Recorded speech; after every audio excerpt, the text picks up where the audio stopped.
Você já parou para pensar por que duas pessoas que se amam profundamente, com o tempo, começam a ferir uma a outra?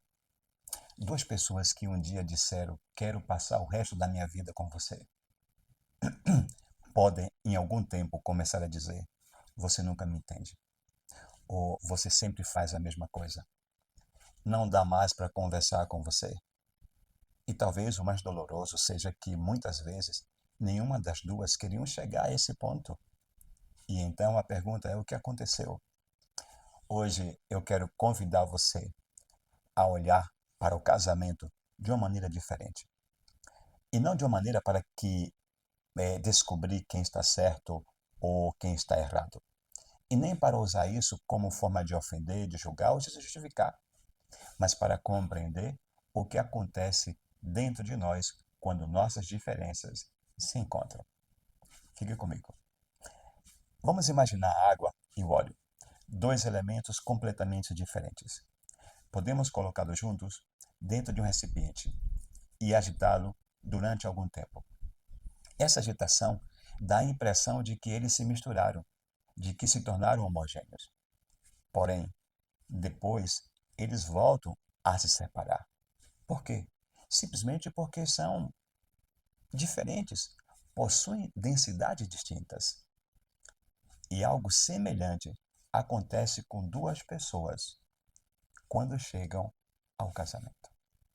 Cada uma traz uma história, uma família, uma personalidade e uma maneira própria de sentir. E além disso, cada pessoa tem a sua forma diferente de pensar, de comunicar-se, de administrar o dinheiro, de resolver os problemas e de demonstrar o amor e também a sua maneira peculiar de receber o amor e o carinho. Pois trazemos experiências e medos e feridas que o outro nunca viveu e, em alguns casos, nunca passou pela sua cabeça. Por isso é um desafio quando Gênesis 2:24 diz: E serão uma só carne. E Gênesis não está afirmando que seremos iguais. Não significa que duas pessoas deixarão de ser diferentes, mas que poderão construir uma unidade. E então surge uma pergunta: como podemos nos unir e formar uma unidade se naturalmente tendemos a nos separar? E aqui entra um elemento interessante, o emulsificante. Para manter a água e o óleo unidos, é necessário o elemento que permita a sua integração. E observe algo importante: o emulsificante não transforma água em óleo, nem óleo em água. Não elimina as diferenças, apenas possibilita convivência entre elas. Talvez seja exatamente isso que precisamos compreender no casamento. Seu cônjuge não precisa se transformar em você e você não precisa se transformar nele. Unidade não significa uniformidade, não. Mas aqui existe um outro problema. Nossas diferenças não apenas podem nos separar, às vezes também podem nos fazer sentir ameaçados. Por isso eu quero utilizar a parábola do porco-espinho, ou a metáfora do porco-espinho, como uma imagem que dá a possibilidade de estarmos juntos sem nos ferirmos. O porco-espinho tem espinhos, você já sabe, não? E eles, e esses espinhos não são um defeito, fazem parte do seu sistema de defesa. Quando estão tranquilos, os espinhos continuam ali, mas não necessariamente estão ativados. Entretanto, quando percebe uma ameaça, o animal eriça os espinhos e assume uma postura defensiva. Essa é uma imagem muito poderosa para o casamento. Você tem os seus espinhos. O seu cônjuge tem também os seus espinhos. Você tem e ele também tem os deles. Esses espinhos representam os mecanismos de proteção e defesa que nós desenvolvemos ao longo da nossa vida. E quando você se sente rejeitado ou atacado, talvez você se feche como defesa. Quando sente medo de perder, você então atua controlando. Quando percebe que não está sendo ouvido, pode elevar o tom de voz. E quando sente muita pressão, talvez se afaste. São os mecanismos que nós desenvolvemos ao longo da nossa vida. E muitas vezes pensamos: o meu problema não é eu, é o meu cônjuge. Mas talvez a gente possa utilizar uma outra pergunta, uma outra indagação. Por que esses espinhos se ativaram? O que aconteceu? Eu creio que essa seria a pergunta que deveríamos fazer nesse momento. Por que se ativou os meus espinhos? Porque, às vezes, não é o outro, sou eu. O problema não são os espinhos em si. O problema, às vezes, surge quando eles são ativados. Quando eles são ativados automaticamente contra a pessoa que amamos. E aqui quero entrar em um outro ponto. Um ponto interessante que faz parte da nossa fisiologia. A nossa amígdala cerebral. Vamos falar um pouco sobre a neurociência. Quando o cérebro interpreta alguma situação como ameaça, a amígdala participa da ativação de respostas defensivas automáticas.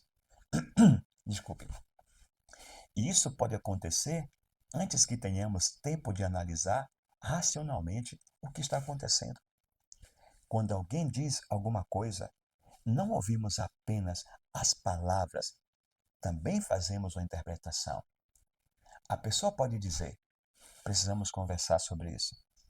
Mas você pode ouvir e interpretar: você faz tudo errado. Segundo tom. Ela pode dizer: precisamos organizar melhor nossas finanças. E você pode interpretar: você não sabe administrar o dinheiro. Talvez essa não tenha sido a intenção, mas o seu sistema interpretou a situação como uma ameaça. E então você reage. E eu quero que você guarde esta frase. Nem sempre reagimos ao que está acontecendo. Às vezes reagimos ao que o nosso cérebro acredita que está acontecendo. Exatamente assim. Isso nos leva a uma das frases muito conhecida na Bíblia, que está no livro de Romanos 7,19, quando o apóstolo Paulo diz assim: porque não faço o bem que quero, mas o mal que não quero, esse faço. Isso parece familiar, não é? Às vezes quero conversar, mas termino gritando. Quero ouvir, mas acabo interrompendo. Quero aproximar, mas termino afastando. Quero proteger, mas acabo controlando. Quero amar, mas termino ferindo. E Paulo descreve exatamente essa luta interior que existe dentro de nós. E isso nos ensina algo muito importante, importantíssimo. O comportamento que vemos pode ser apenas a ponta do iceberg. Porque debaixo da reação pode existir um padrão. Por detrás do padrão, uma ferida. E por detrás da reação defensiva, uma percepção de ameaça. Por isso, em vez de perguntar apenas o que o meu cônjuge fez, por que não começar a perguntar o que foi ativado dentro de mim? Outro dia, eu vi um vídeo na internet onde um casal estava nos extremos de uma mesa e uma folha estendida sobre a mesa. E aí tinha um número. E dependendo da posição em que cada um se encontrava, o número parecia diferente. Ele perguntava: que número é esse? E ela respondia: 6. E ele dizia: não, é o número 9. Cada um enxergava o número de diferente de acordo com a posição em que estava. O seu cônjuge pode hoje estar olhando de um lado da mesa e vendo o número 9. E talvez esteja certo. Você pode estar olhando do outro lado da mesa e vendo o número 6. E também está certo. Talvez os dois estejam descrevendo corretamente aquilo que enxergam a partir de suas próprias posições. Isso acontece constantemente no casamento, amigo, não é verdade? Eu vejo a situação a partir da minha história, enquanto que a minha esposa Eugênia enxergue a partir da sua história, da história dela. Eu me lembro de uma parte do que aconteceu. Ela se lembra de outra. Eu vejo uma intenção. Ela experimenta um impacto. E aí começa a luta. Eu tenho razão. E o outro responde: não. Quem tem razão sou eu. Mas não poderíamos fazer algo diferente? Sim ou não? Sim que podemos. Podemos parar e perguntar: de onde você está vendo isso? Por que você enxerga dessa maneira? Você pode me ajudar a compreender a situação a partir do seu lugar, do seu ponto de vista? Por que você tem esse ponto de vista? O outro também precisa estar disposto a mover para que ambos possam sair dos extremos e encontrar-se em um campo neutro, um lugar em que consigam olhar juntos para o mesmo problema. Isso não significa que você está certo e o outro está errado. Nem o contrário. Significa que os dois deixam temporariamente suas posições para tentar compreender aquela situação juntos. Dessa forma, passamos de eu contra você a nós contra o problema. Que fantástico isso!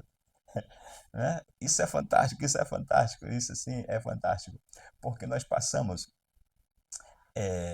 de estarmos batalhando um com o outro para estarmos o nós contra o problema. E então eu posso dizer: quero entender o que você está vendo. Só a partir daí, hein? Quero compreender o que você sentiu e saber como interpretou a situação. Depois, também eu posso até explicar o que eu vivi. Mas isso necessita estar o quê? Juntos. Porque pouco a pouco deixamos de lutar, de provar quem tem razão e começamos a buscar algo muito mais importante, uma compreensão compartilhada. E o bonito nisso é que nesse processo eu deixo de estar preocupado em apenas ter razão. E não somente eu, mas também a minha esposa. E o que é que ocorre aí? É que nesse momento nós entendemos que quando um vence, os dois perdem. Quando um vence, os dois perdem, porque somos uma só carne. Fomos chamados a ser uma só carne. Quando lutamos um contra o outro, ambos saímos perdendo. Depois de toda essa reflexão, podemos compreender isso de outra maneira.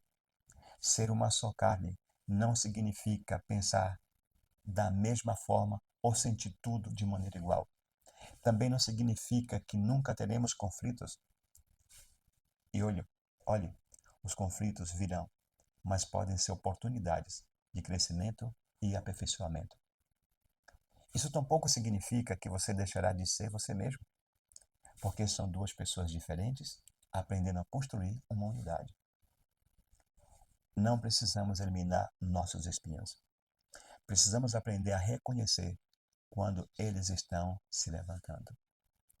Também precisamos eliminar nossas diferenças, pois elas também não precisamos eliminar nossas diferenças, pois elas podem nos ajudar a crescer. Precisamos aprender a integrá-las, isso sim. Tampouco não precisamos transformar o 6 em 9, nem o 9 em 6. Precisamos aprender a nos mover até encontrar um lugar de onde possamos olhar juntos. E qual é a conclusão de tudo isso? Existe algo muito bonito na biologia do porco-espinho. Eles têm espinhos e precisam deles. Eles fazem parte da sua proteção. Ainda assim, eles conseguem se aproximar e reproduzir-se. E ter os filhotes e cuidar deles, porque senão já estariam em extinção. A natureza não precisou eliminar seus espinhos para permitir a intimidade. Foi necessário desenvolver maneiras de se aproximar. Talvez essa seja uma das grandes lições para nós, para você e para mim. Para nós como esposos, você não precisa deixar de ser quem é para amar e ser amado. Seu cônjuge também não precisa deixar de ser quem é. Você não precisa eliminar suas diferenças, precisam aprender a se aproximar.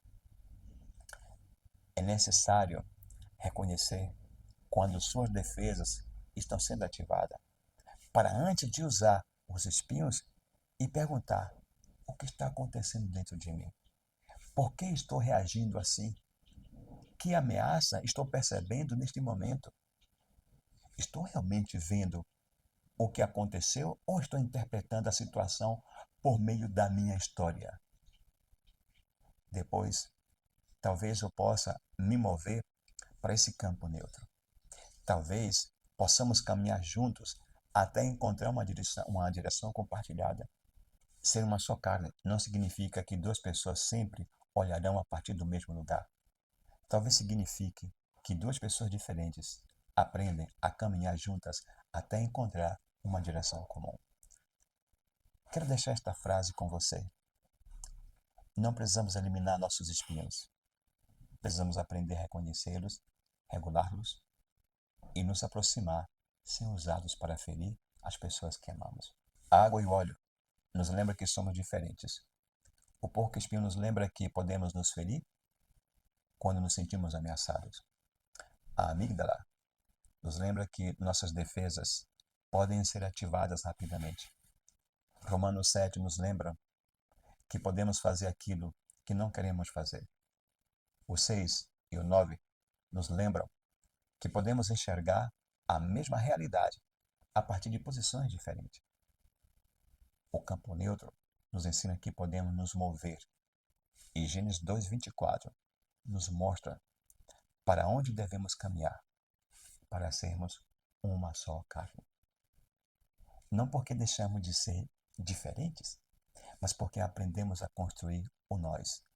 Eu e você e seu cônjuge.